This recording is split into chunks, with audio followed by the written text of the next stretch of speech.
안녕하세요, 미스터 킹콩입니다. 오늘 진짜 오랜만에 그 새로운 카메라 장비에 대해서 리뷰를 한번 해보려고 합니다. 정말 오랜만에 이제 새로운 카메라 장비를 제가 구매를 하게 됐는데, 항상 새로운 장비를 구매한다는 거는 정말 설레고 기분 좋은 일이죠. 우리가 카메라 장비를 살 때 어떤 필요나 어떤 수요가 있어서 그 카메라 장비를 사게 되는데, 물론 뭐 꼭 필요하지 않아도 그냥 갖고 싶어서 단순히 사는 것도 일종의 필요라고 한다면 필요일 수 있겠죠. 뭐 아주 좋은 퀄리티의 사진을 찍고 싶을 때도 있을 거고, 아니면 좀 감성적인 사진 촬영 과정을 좀 경험하고 싶어서 사는 경우도 있을 거고, 저 같은 경우는 일상적으로 항상 들고 다닐 수 있는 카메라가 필요해서 이번에 이 카메라를 구매하게 됐는데, 바로 파나소닉의 LX100 마크2입니다. 네. 요것도 이제 출시한 지가 벌써 4년 가까이 됐기 때문에 많은 분들이 알고 계실 거라고 생각을 하고, 센서는 마포 센서죠. APS-C 크롭보다는 좀 작고 1인치 센서보다 큰 마포 센서를 채용하고 있습니다. 렌즈가 붙어있는 렌즈 붙박이 똑딱이이고, 렌즈는 환산 2475 표준화각의 줌 렌즈를 채용하고 있는데, 조리개 가장 최대로 개방을 하면 1.7까지 열리기 때문에 굉장히 밝은 조리개를 가지고 있습니다. 셔터 속도는 4000분의 1초까지, ISO는 최소가 200입니다. 아무튼 최초 구매가는 100만원이 넘었다고 하는데, 현재는 중고로 한 60에서 70만원 사이로 상태에 따라 형성이 되어 있는 것 같아요. 굉장히 특징적인 게 라이카에서 나오는 디룩스 7이라고, 거의 모든 게 다 똑같고, 대신에 이제 여기에 라이카 빨간 딱지가 붙어 있는 그런 카메라가, 형제 카메라가 있죠. 형제라고 하면 좀 라이카 팬분들한테는 좀 기분이 나쁘실려나? 아무튼 그런 어떤 특이한 그런 특징을 가지고 있는 카메라이기도 합니다. 저 같은 경우는 마포 센서를 써본 적이 없기 때문에 이번이 굉장히 처음 써보는 마포 센서이고, 이렇게 좀 작고 휴대성이 좋은 카메라를 갖고 싶지만, 그렇다고 우리가 또 사진의 퀄리티를 포기할 수는 없잖아요.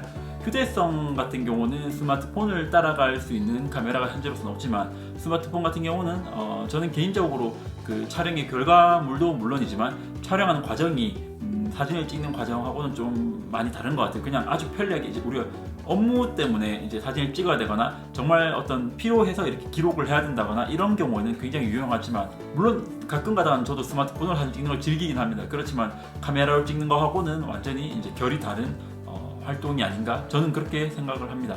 그래서 어떤 카메라로서 항상 가지고 다닐 수 있는 카메라가 필요했었고, 작아야 되지만 화질도 어느 정도 보장이 되는 카메라를 찾다 보니 마포 센서에 기결하게 됐습니다. 소니의 RX100 시리즈를 이제 제가 빌려서 잠깐 써봤었는데, 1인치 센서는 약간 제 성에는 좀 안 차는 그런 결과물을 보여줬었어요. 그래서 후지 필름 카메라를 쓰면서 APS-C는 많이 써봤으니까 이번에는 마포 센서에 도전을 해보자 해서 LX100 마크2를 중고로 구매하게 됐습니다. 이 LX100 마크2 같은 경우는 국내 유튜버들 중에는 리뷰가 많지는 않고, 간혹 리뷰가 있긴 한데 대부분 평가가 굉장히 좋은 것 같아요. 그래서 이렇게 평이 좋고 좀 이렇게 애착을 많이 표출하는 그런 카메라에 대해서는 리뷰하기가 조금 사실 편하진 않은데, 저의 개인적인 어떤 주관을 담아서 얘기를 하는 거니까 그냥 참고 정도 하시면 좋을 것 같고, 출시한 지가 벌써 4년 가까이 되기 때문에 이런 리뷰가 그렇게 민감하게 반영이 될 거라고는 생각하지 않습니다. 제가 아주 누구보다 늦고 누구보다 한참 트렌드에 뒤처진 그런 리뷰를 하기 때문에 지금에서야 LX100 마크2를 얘기를 하게 됩니다. 제가 이제 중고로 구매한 지가 한 3주 정도 된 것 같은데, 그 기간에 정말 열심히 찍었어요. 이 안에도 픽처 스타일이 다양하게 있기 때문에 스탠다드 모드, 비비드, 내추럴, 그리고 흑백 모드, 그리고 로우 파일 등등 해서 정말 인물도 찍어보고, 풍경도 찍어보고, 일상 스냅도 찍어보고, 정물도 찍어보고, 동영상도 찍어보고, 굉장히 열심히 찍어봤다고 생각을 해서 찍어보고 느낀 점을 말씀을 드리도록 하겠습니다. 최초에 이제 구매를 하게 될 때 이제 여러 가지 후보가 있었는데, 그 중에서 최종적으로 그 후보가 남은 게 리코의 GR3X와 이거 LX100 마크2였어요. GR3X 같은 경우는 제가 굉장히 마음에 들었던 이유 중에 하나가 단렌즈. 저는 사실 솔직히 단렌즈를 더 좋아하거든요. 단렌즈를 좋아하고, 그리고 40mm, 너무 넓지도 너무 좁지도 않은, 그리고 저는 개인적으로는 좀 50mm 화각대를 좋아하기 때문에 40mm 화각대가 굉장히 매력있게 다가왔습니다.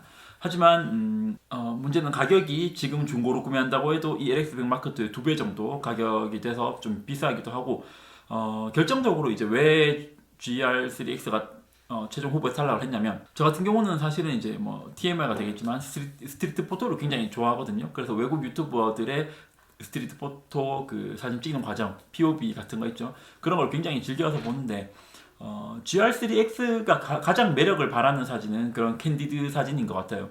지나가는 사람들을 좀 가까이서 포착을 한다든지, 이렇게 단렌즈로 좀 이렇게 막 이렇게 해가지고 얼굴 앞에까지 가서 찍고, 굉장히 그런 사진들이 엄청 매력이 있는데, 현실적으로 내가 그런 사진을 찍을 수 있을까라고 생각을 해보면, 이게 내가 개인적으로 좋아하는 거랑 그걸 정말 이제 행동으로 실행하는 거랑은 그 항상 차이가 있잖아요. 우리가 하고 싶은 걸 다 할 수는 없으니까. 우리나라 정서상 그런 사진을 찍는데 어떤 그런 반감도 심하고, 그래서 GR3X를 내가 구매를 하더라도 그 가진 매력을 다 쓰지 못할 거라는 어떤 현실적인 생각을 했고, 최근에 제가 또 어떤 생각을 했냐면, 내가 사는 일상적인 동네 풍경이나 정말 가까운 그런 모습들을 그냥 의미 없이 툭툭툭툭 찍어서 담아보자, 이런 생각을 했습니다. 그렇게 또 찍기에는 어쩌면 이 줌렌즈가 더 유용할 수도 있겠다, 이런 생각이 들어서 최종적으로는 LX100 마크2를 구매하게 되었습니다.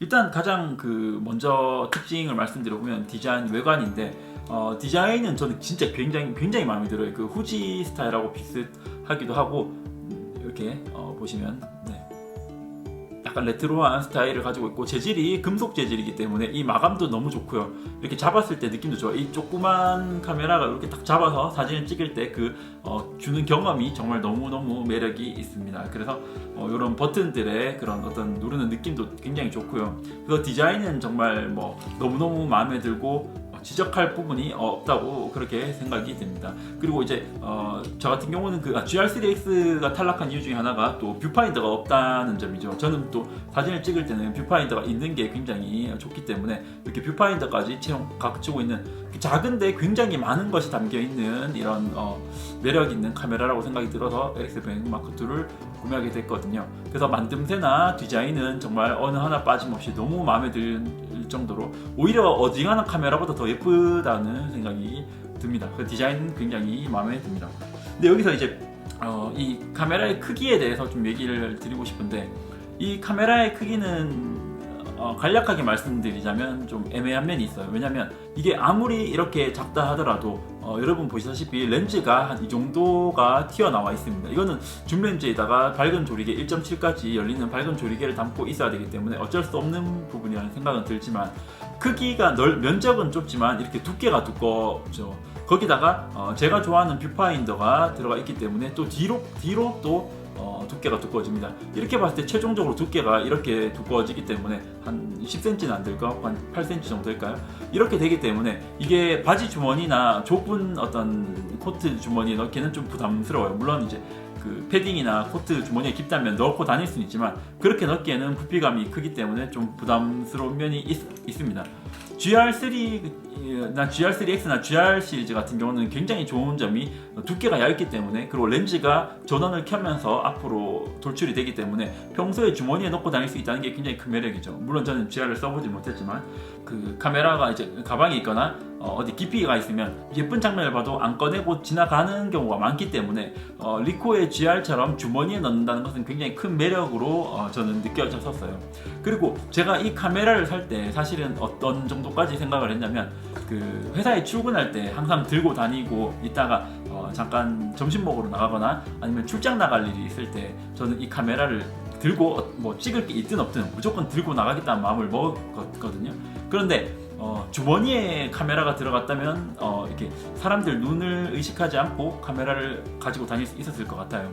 그게 아무리 제가 타인의 눈을 의식하지 않는다고 하더라도 사무실에서 이렇게 잠깐 어디 나가는데 카메라를 이렇게 들고 나가면, 쟤는 어디 나가는데 카메라를 저렇게 들고 다니는 거야? 라든지, 아니면 출장을 나가서 뭐 거래처나 이렇게 관계자를 만날 때도 제가 카메라를 이렇게 목에다 메고 있으면 조금 눈에 띄고 좀 이상하긴 하잖아요.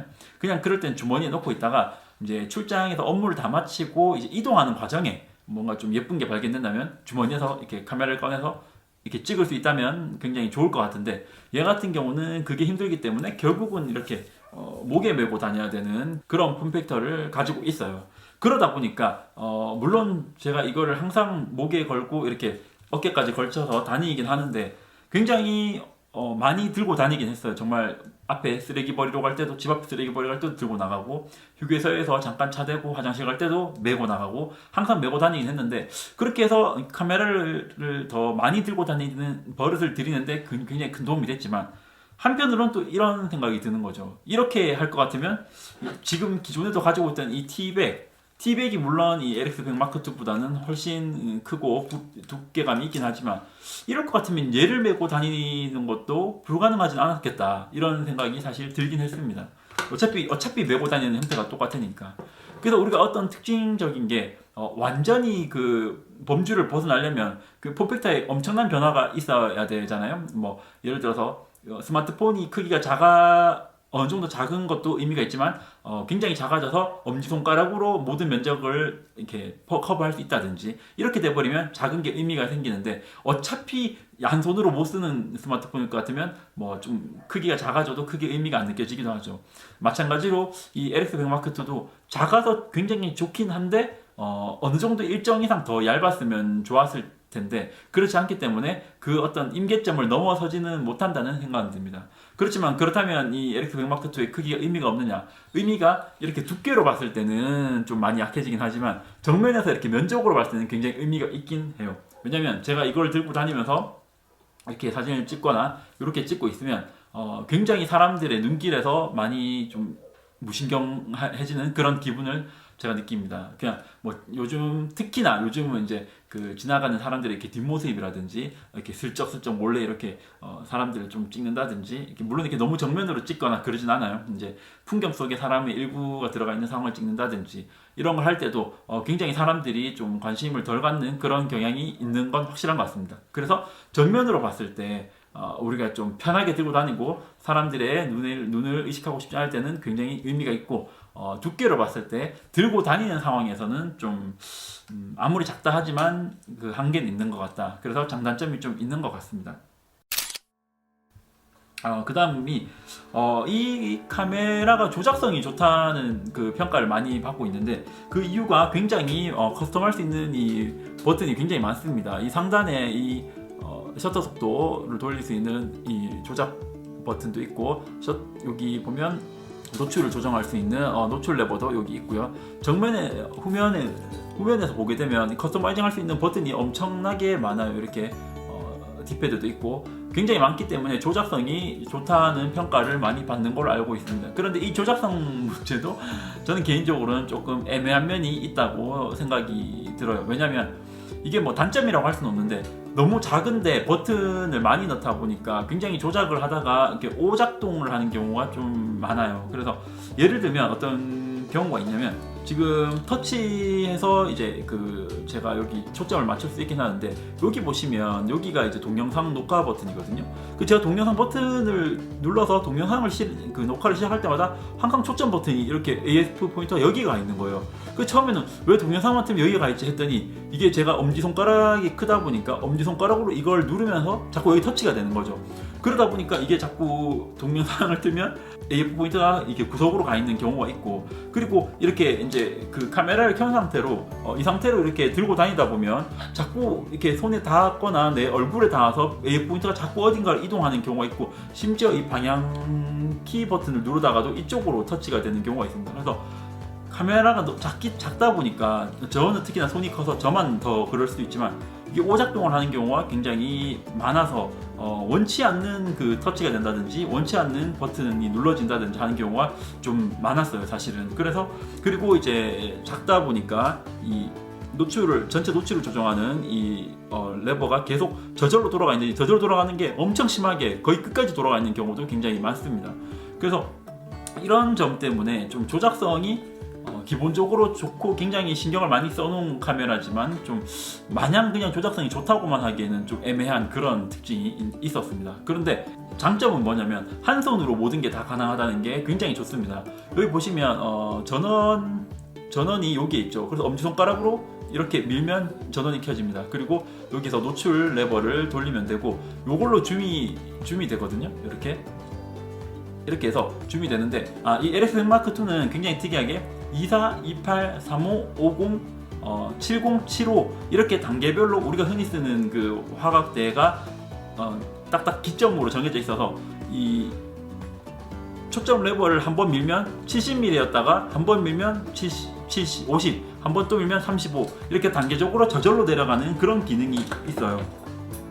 그렇기 때문에 한 손으로 이제 다른 한 손에 왼손에는 어떤 짐이 있더라도 한 손으로 전원을 켜고 이걸로 줌을 해서 노출을 조정해서 바로바로 찍을 수 있는 그 점은 굉장히 정말 마음에 드는 기능입니다. 물론 조리개는 렌즈에 있기 때문에 조정을 하려면 왼손을 써야 되겠지만 그래도 이걸 뭐 기본적으로 한 4 정도나 5.6에 그냥 맞춰놓고 이렇게 들고 다니다가 바로 켜서 바로 찍을 수 있는 그 점이 정말 매력적인 포인트인 것 같아요. 그래서 조작성면은 좋은 점도 있지만 나쁜 점도 있다. 한 손으로 조작하는 게 굉장히 편리하지만 너무 작게 오밀조밀하게 몰라놓다 보니까 실질적으로 이렇게 하나하나 상세하게 조정하기는 조금 어려움이 있습니다. 그래서 조금 하나 궁금한 게 이 LX100 Mark II를 잘 쓰시는 분들 중에 그 큰 미러리스, 그러니까 전문가용 미러리스처럼 이렇게 하나하나 다 조정해서 쓰시는 분들이 있을지 좀 궁금하긴 해요. 저는 실질적으로는 이렇게 버튼을 다 안 쓸 거라는 생각이 들거든요. 저도 현실적으로는 세팅을 다 맞춰 놓은 다음에 그냥 그대로 켜서 찍고 끄고 켜서 찍고 끄고 이렇게 실제적으로는 많이 쓰고 있습니다. 그래서 버튼이 많긴 한데 다 쓰지 않게 되는 그런 부분이 있는 것 같습니다. 영상 같은 경우가 이제 4K 30p까지 찍히게 되어 있고 하나 아쉬운 점은 좀 의아하게도 FHD에서 24p가 없어요. 저는 이제 FHD 24p를 굉장히 많이 찍거든요.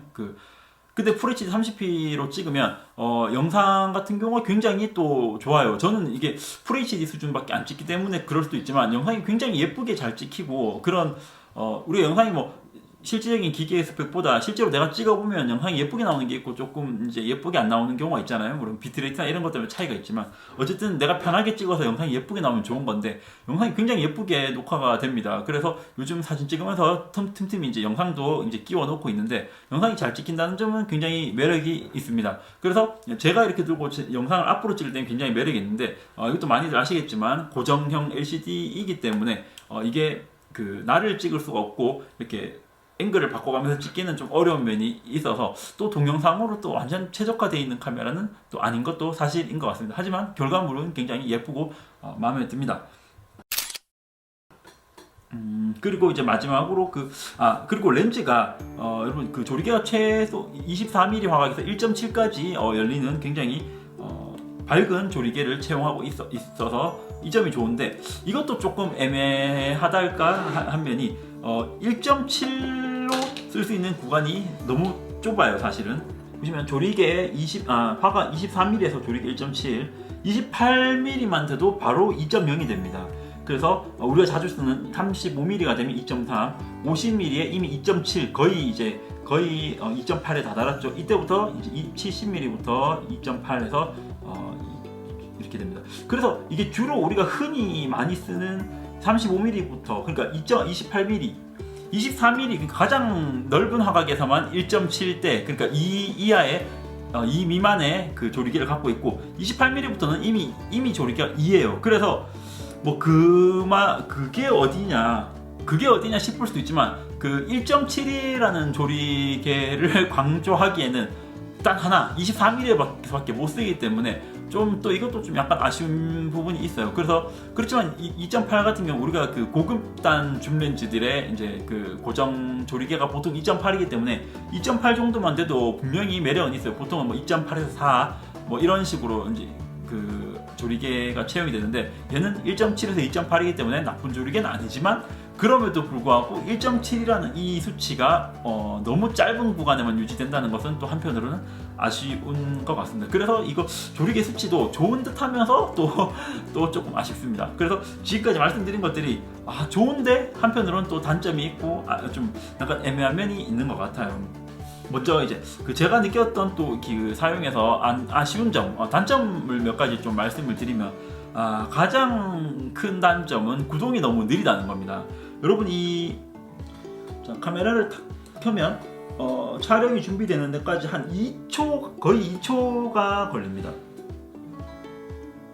그래서 어떤 중요한 거를 포착을 해서 빨리 찍고 싶었는데 이 켜다가 일 다 가는 그런 경우가 있고, 가장 답답한 경우는 뭐냐면 이렇게 사진을 찍다가 이제 그만 찍어야지 하고 끄는데 그와 동시에 뭔가 또 예쁜 걸 저거 뭔가 좋은 걸 발견하면 다시 켜면 한 4초간의 시간이 지나가 버리기 때문에 이 구동이 조금 아쉽습니다. 그리고 이제 우리가 그 사진을 리뷰할 때 이렇게 사진을 리뷰하고 있는 동안에 지금 사진이 없으니까 한번 찍어볼까요?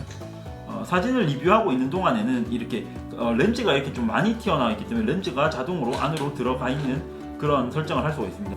자, 이렇게 사진을 리뷰를 하고 있으면 이렇게 들어가죠. 이렇게 리뷰를 하다가 갑자기 또 예쁜 게 발견이 돼서 다시 카메라를 켜면 이때도 또 한 2초가 가니까 또 시간이 또 들어갑니다. 그러니까 실컷 리뷰하다가 예쁜 걸 발견해서 찍을 때 시간이 굉장히 많이 들어가고, 또 아쉬운 점은 이제 카메라를 끄고 있다가 그냥 이제 사진을 찍는 게 아니라 아까 찍었던 사진이 보고 싶어서 리뷰를 하려고 이렇게 켜도 또 이 정도의 시간이 어차피 또 들어갑니다. 2초가. 이러고 이제 지금 눌러도 안 되죠.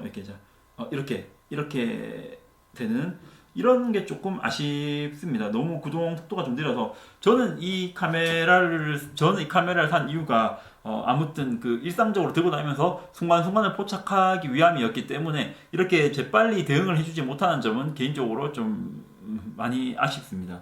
그리고 또 단점이 뭐냐면 아까 말씀드린 것처럼 이 터치가 이제 너무 마음대로 되는 경향도 있지만, 이게 가끔 가다가 이게 제 카메라만의 어떤 불량인지 이것만의 문제인지 모르겠지만 이게 켜서 빨리 AF를 바꾸고 싶어도 이렇게 눌러도 반응을 안 하고 멍 때릴 때가 있어요. 한 2초 정도를 빨리빨리 이렇게 해야 되는데 안 될 때가 있어요. 지금 이제 여기 저는 펑션 버튼으로 이거를 설정을 해놨는데 이것도 안 먹힐 때가 있고, 이게 좀 카메라가 좀 작다 보니까 그런 것인지 아니면 출시된 지가 한 4년 정도 돼서 그런지 모르겠는데 켜서 바로바로 이렇게 조작이 안 먹히는 경우가 있다는 것은 조금 아쉽습니다. 지금은 안 그런데 한 번씩 그럴 때가 있어요.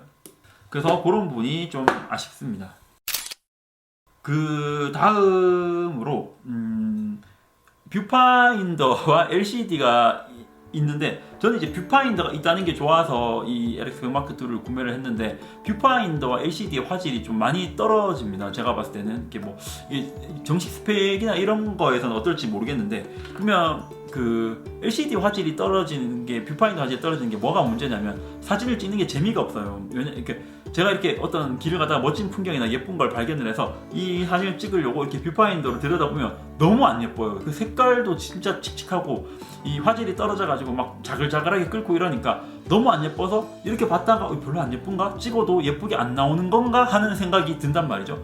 뷰파인더보다 조금 나은 게 LCD예요. LCD인데 LCD도 문제는 촬영할 때 LCD가 너무 자글자글거리고 색도 너무 안 예뻐요. 정말 막 이렇게 촬영하는 과정에 이렇게 움직이고 있을 거 아니에요, LCD가. 그때 화질이 정말 너무 안 좋아요. 그래서 안 찍을까 하다가 어쨌든 찍어보자. 찍고 나면 찍어서 멈춰있는 화상은 좀 그럭저럭 볼만합니다. 그리고 이걸 컴퓨터로 옮겨서 보게 되면 사진이 제법 괜찮아요. 근데 이 LCD가 너무 안 좋다 보니까 우리가 사진을 찍을 때도 중간중간 이렇게 찍고 리뷰를 했을 때 사진이 예뻐야지 기분이 좋잖아요. 사진 너무 예쁘다. 그리고 모델분들한테 보여줄 때도 사진이 이렇게 나왔어요 하고 보여줘야 되는데 이게 너무 안 예쁘게 나오니까 기대심을 꺾게 되고 정말 좀 재미가 없더라고요. 그래서 지금은 좀 적응을 해서 일단 컴퓨터를 옮기고 보자 하는 생각을 하고는 있지만 너무 화질이 안 좋으니까 좀 그게 사진을 찍는 재미가 떨어지더라고요. 특히나 뷰파인더 때문에 제가 이 카메라를 구매를 했는데 뷰파인더의 화질이 너무 떨어져서 제가 지금까지 살면서 카메라를 쓰면서 LCD나 뷰파인더의 화질이 떨어져서 아쉽다고 느낀 게 거의 처음인 것 같아요. 그래서 정작 뷰파인더를 잘 안 쓰고 LCD로 이렇게 그냥 이렇게 많이 찍고 있습니다. 그리고 아까 말씀드린 것처럼 이렇게 찍다 보면 제가 손이 커가지고 자꾸 터치가 되기 때문에 이제 아예 터치 같은 걸 다 꺼버리고 모든 설정을 꺼놓은 상태에서 그냥 가운데 AF 포인트를 놓고 이게 초점 잡아서 이렇게 아시죠? 초점 잡아서 이동 이렇게 하는 방식, 옛날 DSLR 쓰던 그 방식을 제가 쓰고 있어요. 그렇게까지 되니까 가만히 생각을 해보니까 뷰파인더를 안 쓰고 이렇게 들고 다니면서 이렇게 찍는 카메라가 하나 있죠. 이거의 경쟁자였던 GR 시리즈죠. 그렇게 되고 나니까 갑자기 이럴 거였으면 GR G3X를 샀어야 되나 이런 생각이 또 불현듯 스치기 또 했습니다. 어쨌거나 결과적으로 LCD와 뷰파인더 화질이 떨어지는 게 사진 찍는 과정의 재미를 떨어뜨린다는 좀 그런 아쉬움이 있습니다. 하지만 이 작은 카메라에 뷰파인더를 넣어줬다는 거는 또 굉장히 큰 매력이겠죠. 이 부분도 굉장히 고맙고 좋으면서도 애매한 그런 느낌이 있습니다. 자, 그 마지막으로 이미지 퀄리티에 대해서 얘기를 해보려고 하는데 저 같은 경우는 마이크로 포서드 센서를 처음 써봤기 때문에 이게 어느 정도일지 굉장히 기대가 컸어요. 근데 마포 센서를 쓰시는 분들 중에 이 마포 센서를 굉장히 좋아하시는 분들, 그리고 카메라가 작고 휴대성이 좋기 때문에 이 부분에 매력을 느끼시는 분들이 굉장히 많습니다. 그래서 마포는 마니아층이 굉장히 두터운 걸로 알고 있고, 그리고 또 이제 너무 그 화질이나 카메라의 성능을 센서 크기로만 판단을 하게 되면 좀 뭐랄까요, 그 실력이 없으니까 장비의 성능에 기대는 그런 어떤 사진가처럼 비춰지기도 하고, 만약에 저는 굉장히 큰 중형 센서를 쓰는데 어떤 대작가님은 저보다 더 작은 센서를 쓰는 카메라를 쓰면서 저보다 사진을 더 작으면 이봐라, 너는 장비병 환자일 뿐이다, 이런 어떤 뉘앙스를 받을 수 있기 때문에 작은 센서에 대해서 좀 무시하거나 하는 발언은 굉장히 좀 금기시 된다든지 조심스러운 그런 면이 있는 것 같습니다. 그렇기 때문에 더더군다나 또 작은 카메라에 대해서 애착을 가지시는 분들은 그런 거에 더 민감하시고, 작은 센서지만 좋다 이렇게 말씀하시는 분들도 있어서 이거를 조금 설명하기가 좀 조심스럽긴 하지만, 제가 개인적으로 생각했을 때는 결과적으로 딱 그 정도 센서 크기에 맞는 퀄리티를 가지는 것 같습니다. 더 나쁘지도 않고 더 좋지도 않고, 그 정도라고 하면 물론 스마트폰보다는 굉장히 마음에 들고 1인치 센서보다는 확실히 좋습니다. 확실히 좋은데 그 APS-C보다는 분명히 안 좋습니다. 그게 너무 당연한 얘기 아닌가 이렇게 생각하실 수도 있지만, 안 써보신 분들도 있을 수 있잖아요. 그렇기 때문에 어떤 뭐랄까요, 좀 기대 이상의 성능을 기대하시거나 좀 마포라고 해서 너무 지나치게 이제 무시할 필요도 없는 딱 그 정도인 것 같아요. 그런데 그 사진을 찍어보면 이렇게 그냥 이게 LX100 마크2 같은 경우는 1700만 화소를 가지고 있기 때문에 한 단위 픽셀당 픽셀 피치는 그렇게까지 작은 건 아닌 것 같아요. 센서가 작은 만큼 화소도 작으니까. 그런데 이렇게 사진을 열어보면 굉장히 기본적인 결과물은 굉장히 마음에 듭니다. 이게 저 같은 경우 일상 스냅을 찍기 위해서 구매를 했기 때문에. 그런데 어떤 때 좀 문제가 되냐면, 제가 개인적으로 봤을 때는 DR이 좁다는 게 좀 느껴져요. 그 다른 리뷰에 보면 굉장히 DR이 좋다고 하는데, 이렇게 어떤 그 색 차트를 놓고 사진을 찍었을 때 이렇게 노출을 오버시키거나 아니면 노출을 이게 좀 다운시켜서 사진을 찍은 다음에 살아나는지 안 나는지를 가지고 우리가 DR을 좀 점검하긴 하잖아요. 그 저 같은 경우는 이게 DR이 정확하게 몇 스탑인지는 제가 모르겠어요. 14단계인지 몇 단계인지 모르겠는데, 문제는 제가 그렇게 대비가 심하거나 극한 환경에서 사진을 찍지 않아도 안부가 날아간다든지 이 명보의 화이트홀이 날아가는 경우가 굉장히 많이 보여요. 동시에 양쪽으로 막 날아가고 이러더라고요. 물론 로우 파일이 조금 덜하긴 하지만 로우 파일 같은 경우도 정말 쉽게 홀이 뚫리는 걸 볼 수가 있어요. 그런데 일상적인 영역에서 하얀 부분이 좀 날아가거나 어두운 부분이 좀 날아간다고 해도 크게 지장은 없는데, 문제는 뭐냐면 거기를 보정을 해서 이제 어두운 부분을 밝히거나 밝은 부분을 다운시켰을 때 색깔 같은 게 좀 이렇게 데이터가 적다 보니까 좀 예쁘게 살아나지 않는 그런 걸 볼 수가 있거든요. 그게 조금 아쉬워요. 그래서 DR은 확실히 좀 좁은 것 같아요. 제가 봤을 때는. 그리고 그 다음 문제가 이제 그 색감인데, 이제 색감 부분은 굉장히 개인의 취향을 많이 타는 부분이고, 또 옛날 카메라 색감 얘기 꺼내게 되면 논란이 심해지기 때문에 얘기하기가 좀 어렵긴 어렵지만, 저는 파나소닉의 카메라를 처음 써봤는데 얘가 분명히 자기만의 뭔가 좀 독특한 색감이 있는 건 확실한 것 같아요. 근데 이제 그게 마음에 드느냐 마음에 안 드느냐, 이제 거기서 문제가 되는 건데, 제가 보니까 일상적인 그 스냅 사진이나 다큐멘터리 사진, 그리고 정물 사진, 풍경 사진까지도 굉장히 괜찮은 것 같아요. 특히 그리고 또 동영상 찍을 때도 이게 뭔가 묘하게 찐득하니 이렇게 좀 색깔이 한꺼풀 뭔가 필터가 씌워진 것 같은 그런 느낌을 주면서 오묘하게 괜찮다고 생각이 드는데, 하나 좀 유일하게 마음에 안 드는 게 인물 모델 사진 찍을 때 조금 아쉬워요. 이렇게 특히나 우리가 여성 인물 모델 사진을 찍을 때는 좀 뽀얗고 하얗게 예쁘게 찍고 싶어 하잖아요. 그래서 이제 여러분들이 굉장히 인기가 많은 게 캐논과 후지 카메라인데, 저는 이제 캐논은 좀 많이 써보진 않았지만 후지를 쓰면서 그 부분에서 굉장히 만족을 하고 있지만, 얘 같은 경우는 좀 뭔가 이렇게 이게 그 사람 피부 색깔이 아닌데 약간 어떨 때는 조금 노랗게 도는 것 같기도 하고 어떨 때는 좀 이렇게 실내에 있으면 좀 빨갛게 도는 것 같기도 하고 이게 잡색 같은 게 좀 끼는 느낌이 들어요. 이게 정확하게 좀 구체적으로 그게 무슨 색인지 모르겠어요. 어떨 때 좀 마젠타 같기도 하고 어떨 때 좀 초록색 막 이런 게 끼어 있는 것 같기도 하고 정확하게 뭔지 모르겠어요. 하지만 실내거나 어두운 데서 찍으면 좀 색이 좀 틀어진 것 같은 그런 느낌을 좀 받긴 받아요. 예전에 제가 그 니콘의 D750을 썼었는데 니콘 같은 경우는 뭐 그 이제 심하게 말하는 경우에 뭐 저 시체 색감이다 이런 얘기도 했었죠. 그때 D750 같은 경우도 실내에서 찍거나 어두운 데서 좀 역광으로 찍게 되면 이 얼굴 피부색이 굉장히 칙칙하게 막 색깔이 안 좋아서 이걸 보정으로 아무리 살리려고 해도 안 되는 그런 경우가 좀 있었어요. 근데 이제 지금 후지 같은 경우가 그런 게 없어서 너무 마음에 들고 Z7 그러니까 엑스피드 6로 넘어오면서는 그게 굉장히 좋아져서 지금은 그 스트레스가 없는데 얘가 좀 그래요.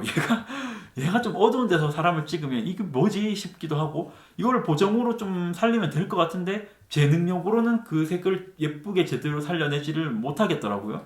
그래서 이 여성 인물 모델 찍을 때 색감이 굉장히 아쉬워요. 그래서 애초부터 제가 이걸 인물 사진을 찍으려고 구매한 건 아니지만 얼마 전에 이제 그 축제장을 갔다가 이제 아는 지인을 만나서 몇 번 제가 사진 찍어드린 분이어서 사진 좀 찍어달라 해서 찍어드렸는데 몇몇 개의 사진이 좀 환경이 좀 안 좋은 경우에 찍은 사진이 색감이 좀 뭐지 이게 이런 생각이 좀 들더라고요. 그래서 결론적으로 얘기하면 다큐멘터리나 어떤 일상 스냅 다 괜찮아요. 다 좋은데 여성 인물 모델 찍을 때가 색감이 좀 아쉽고 근데 이거를 좀 커버를 해보려고 보정을 하니까 자꾸 보정이 과해지는 거예요. 그 S 커브를 아시죠? 이렇게 계속 S자로 꺾어가지고 안부를 막 높이고 막 이렇게 막 그 중간 안부 어두운 영역을 막 낮추고 해가지고 막 색깔을 막 계속 틀어가지고 막 밝은 영역에 색깔 넣고 막 HSL 만지고 이러니까 결과물이 점점 갈수록 너무 색깔이 과해지는 거죠.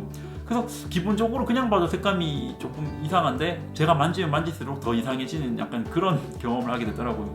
그래서 리뷰나 유튜브의 다른 그런 어떤 장르를 봐도 인물 사진을 찍어 놓은 걸 보면 굉장히 환경이 좋은 데서 찍은 건 안 그런데 실내에서 찍거나 이런 사진들을 보면 좀 보정이 과하게 돼 있는 거를 제가 좀 봤어요. 이게 뭐 다 내가 세상의 모든 사진을 다 보는 건 아니니까 너무 성급한 일반화일 수도 있지만 제가 보기에는 이게 그 다른 사람들도 이 인물 색감을 만지는데 조금 애를 먹고 있는 게 아닌가 이런 생각이 들고 저는 개인적으로는 인물 색감은 조금 아쉬웠습니다. 그래서 색감도 보편적으로 다 좋은데 인물에선 좀 아쉽다. 그래서 결국 조금 애매합니다. 근데 최근에 여러 가지 색깔을 찍다 보니까 얘가 흑백 사진 찍을 때 굉장히 좋아요. 저 같은 경우에 흑백 사진을 원래도 좋아하지만 개인적으로는 색깔에 자신이 없어서 색이 너무 마음에 안 들어서 흑백을 선택하지는 않으려고 노력을 하고 있거든요. 그러니까 색을 피해서 도망치는 곳이 탈출구가 흑백이 되지 않게 하자. 내가 왜 흑백을 찍어야 되는지 이유가 있고 좀 분명한 목적을 가지고 흑백을 찍자는 마인드를 가지고 있는데 최근에 그 픽처 스타일의 그 흑백 모드, 모노크롬 모드를 하고 찍어보니까 굉장히 좋아요. 그래서 이게 색을 어떻게 하지 못해서 흑백으로 도망가는 게 아니라 여러분 그 아예 세팅을 흑백으로 해놓고 사진을 찍으면 컬러로 사진 찍는 거랑 완전히 달라요. 아시죠? 그러니까 평소에 컬러로 사진을 찍으려고 할 때는 눈에 안 들어오던 것도 흑백으로 찍을 때는 눈에 들어오는 경우가 있고 애초에 내 마음가짐 자체가 달라요. 흑백 사진 찍게 되면 좀 더 빛에 좀 민감해지잖아요. 그죠? 막 어두운 곳에 한 줄기 빛이 떨어지는 이런 거에 더 눈이 가고 하기 때문에 흑백으로 아예 애초에 사진을 찍으려고 마음먹고 나간다는 것은 컬러로 찍어놓고 그냥 흑백으로 보정하는 거하고는 제가 생각할 때는 완전히 다른 그 케이스라고 생각을 합니다. 그래서 흑백으로 사진 찍는 게 굉장히 마음에 들어서 아마 이 LX100 Mark2가 제 개인적인 생각에 흑백 전용 카메라가 되지 않을까 그런 생각을 지금 저는 하고 있어요. 도망가는 게 아닙니다. 정말 흑백이 마음에 들어서 이제 흑백으로 사진을 찍어볼까 그런 생각을 하고 있습니다. 아무튼 이렇게 해서 이미지 퀄리티는 굉장히 좋은데 좀 또 색감을 떠나서는 이렇게 화질 면에서는 아무래도 좀 그 어두워지면 노이즈가 많이 생기기도 하고 아까 말씀드린 것처럼 DR이 좁기 때문에 어두운 부분을 보정을 살렸을 때 노이즈가 좀 생기기도 하고 색깔이 좀 틀어지기도 하고 이런 부분이 있습니다. 하지만 저 같은 경우는 지금은 이걸 이제 좀 그렇게 어두운 데서 극한 상황에서 찍을 의도는 없기 때문에 뭐 어떻게 보면 크게 문제가 안 될 수도 있고, 다만 이제 그 인물이 여성 인물이 굉장히 작게 나오거나 이렇게 화면에 이렇게 좀 작게 나오는 경우가 있죠. 이제 배경이 좀 중요해서. 그래서 가운데 뭐 중요한 건물충물이 있어서 이 쪽에 가장자리에 인물을 두고 찍으면 화질이 좀 저하가 심해요. 특히나 대상이 멀리 있고 좀 작게 찍을 때는 화질 저하가 좀 심해가지고, 물론 이제 그거를 뭐랄까 배경의 일부로서 쓰는 데는 문제가 없지만 좀 예쁘게 찍어주는 데는 조금 아쉬움이 드는 것 같아요. 그래서 화질이 굉장히 좋고 사진을 봤을 때는 굉장히 마음에 들지만, 정말 예쁜 장면을 포착하고 찍었을 때는 또 한편으로는 내가 이때 후지 카메라를 들고 있었으면, 혹은 내가 풀프레임을 들고 있었으면 하는 아쉬움도 또 있어요. 이 사람 마음이 간사한 게, 이게 작아서 분명히 들고 나갈 수 있었을 테고, 이 카메라이기 때문에 그때 내 옆에 있었을 텐데도 이걸로 찍어서 좀 아쉽다는 생각이 드는 거 보면 사람이 좀 간사하긴 한 것 같아요. 아무튼 중요한 거는 화질이나 색감에서 그런 아쉬움이 조금 들긴 든다. 하지만 일상적인 스냅을 찍는 데는 정말 부족함이 없는 것 같다. 그 정도입니다. 딱 그냥 센서 크기만큼의 화질을 퀄리티를 보여주는 것 같습니다. 너무 당연한 얘기인가요? 그리고 이제 전반적으로 이제 좀 결론을 내려보자면, 세상에 이렇게 완벽한 카메라가 없기 때문에 뭐 무조건 사야 되는 카메라도 없고, 완전히 쓰레기 같아서 절대 사면 안 되는 카메라도 없고, 다만 이제 거기서 생각을 해봐야 될 게 나한테 필요한 카메라인가, 그리고 내가 이 카메라가 감정적으로 좋은가, 그리고 가격 대비해서 만족도가 있는가, 이 부분을 생각을 해봐야 되는데, 그런 측면에서 봤을 때 LX100 마크2는 제 개인적으로는 일단 제 목적, 그러니까 항상 들고 다니면서 좀 편하게 일상을 찍는 목적에 일단 부합을 하고, 두 번째로 굉장히 마음에 듭니다. 감정적으로 좋아요, 이 카메라가. 작고 예쁘고, 그리고 좀 최근에는 어떤 생각을 했냐면, 이거를 장난감처럼 생각을 하니까 너무 좋은 거예요. 이걸 이렇게 장난감처럼 들고 다니면서 찍는데도 어느 정도의 그 사진 퀄리티를 보장해 줄 수 있기 때문에 그 점이 굉장히 좋습니다. 좋고, 또 가격이 예를 들어 저 같은 경우 얘를 100만원 이상 주고 사라고 했으면 안 샀을 것 같아요. 근데 지금 조금 험하게 쓴 애들은 60만원, 그리고 조금 깨끗하게 관리되어 있는 거는 70만원 선인데, 이 가격이라면 정말 가성비도 괜찮다는 생각이 듭니다. 그래서 이런 측면으로 봤을 때, 그럼 결과적으로 이 카메라를 내칠 것이냐, 아니면 가지고 계속 쓸 것이냐 했을 때, 저는 가지고 쓸 예정입니다. 그렇기 때문에 전반적으로 비교적 괜찮은 카메라라는 거죠. 하지만 이제 한편으로는 제가 이제 쓰는 카메라 중에 고퀄리티를 추구하는 그 Z7, 그리고 좀 감성적이고 예쁜 사진을 찍으면서도 조금 어느 정도 휴대성을 확보하고 싶은 후지 카메라, 그리고 그 아래 정말 완전히 휴대성을 확보하고 어느 정도의 퀄리티를 보장하는 영역, 요 영역을 제가 필요해서 산 카메라이지만, 한편으로는 그 영역이 완전히 해소된 기분은 아니에요.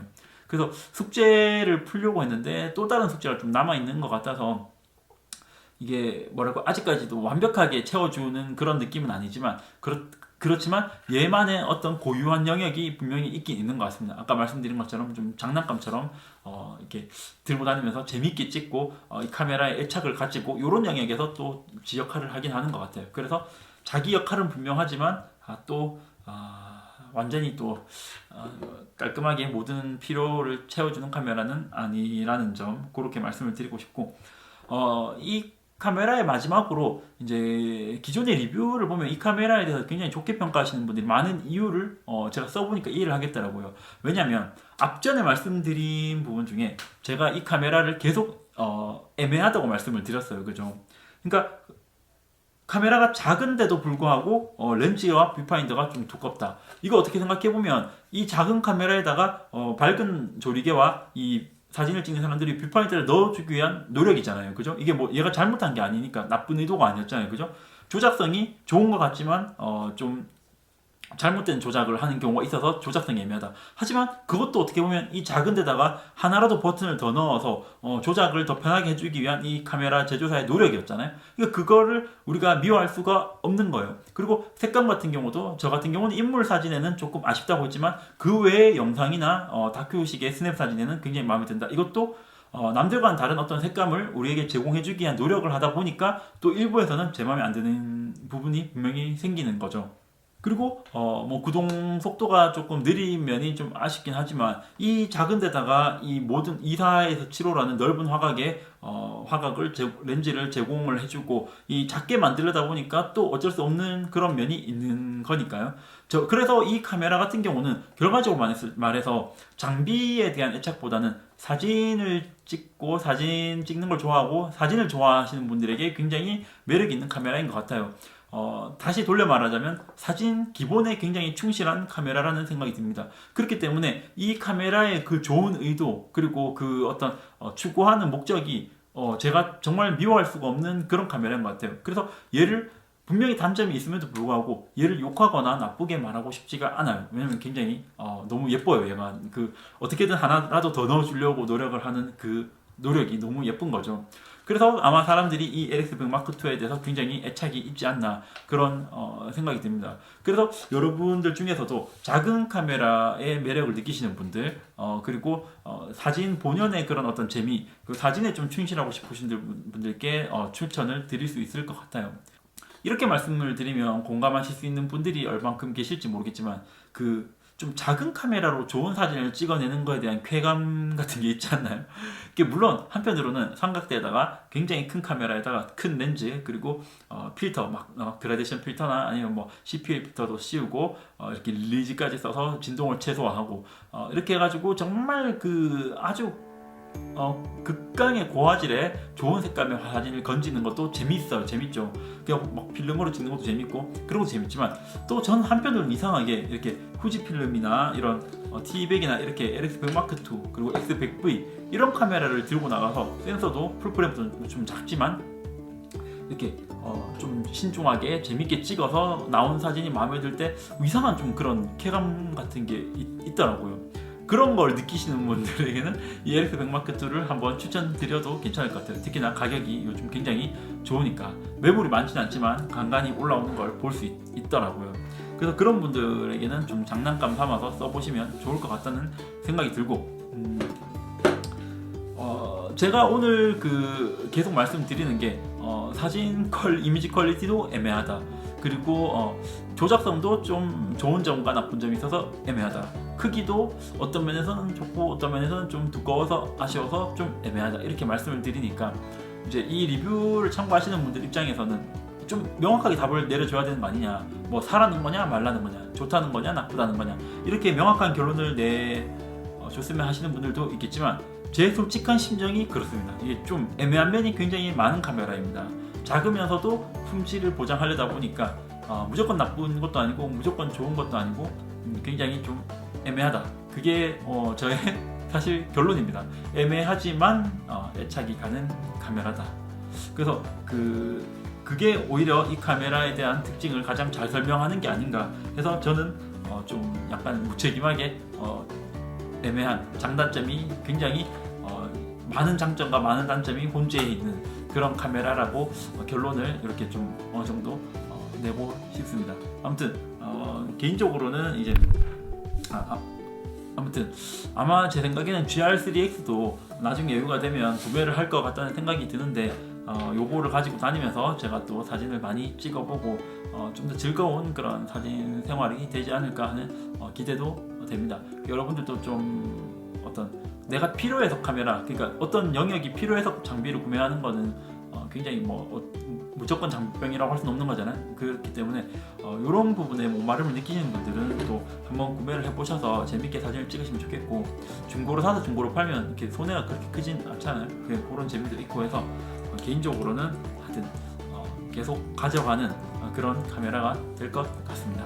아무튼 좀 이렇게 오늘 특히나 좀 두서없고 이런 영상을 찍었는데 아무튼 봐주셔서 감사하고, 다음에 또 새로운 장비가 생기면 또 이렇게 좀 남들보다 많이 늦고 좀 전문성이 떨어지겠지만 이런 리뷰를 한번 남겨보도록 하겠습니다.